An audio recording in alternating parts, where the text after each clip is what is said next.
montrer qu'il n'y a pas de clivage quand il s'agit du Mali. Nous ne sommes pas dans un espace de conquête de pouvoir, mais nous sommes dans un espace de sauvegarde de notre pays. Donc, profitez de cette conférence de presse pour lancer un appel à tous nos militants de Bamako comme de l'intérieur du pays, dans les jours à venir, agir ensemble. Nous avions prévu demain à 15 h une action commune, un grand rassemblement sur le boulevard de l'Indépendance. Vous avez vu la réponse qui nous a été adressée. Alors nous allons rester dans le cadre de la loi et nous l'avons toujours dit, nous nous battrons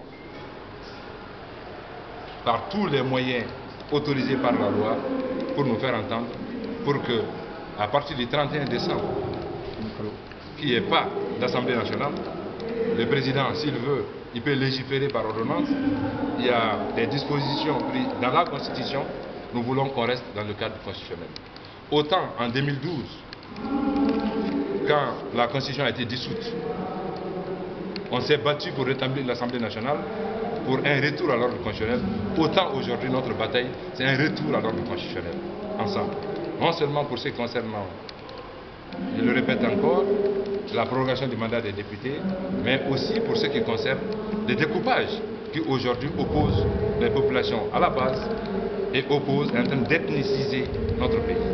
Donc nous ne sommes pas d'accord ni dans la forme, ni dans le fond, ni l'opportunité actuelle d'aller effectivement à ce qu'on appelle le dépeçage de notre pays.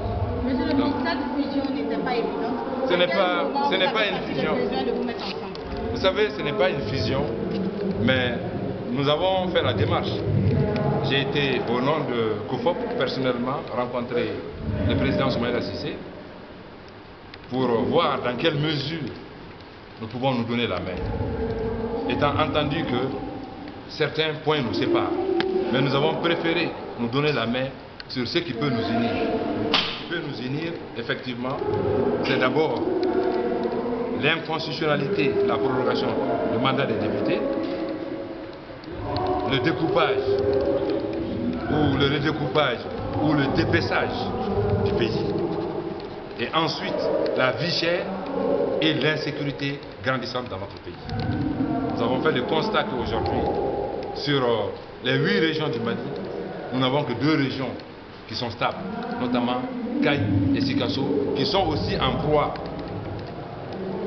à l'organisation des milices d'autodéfense, notamment à Bougouni, où j'ai pu faire le constat la semaine dernière, et dans d'autres localités. Et ensuite, à Bamako ici, vous avez vu le fait de ces milices dans certains quartiers de Bamako ici.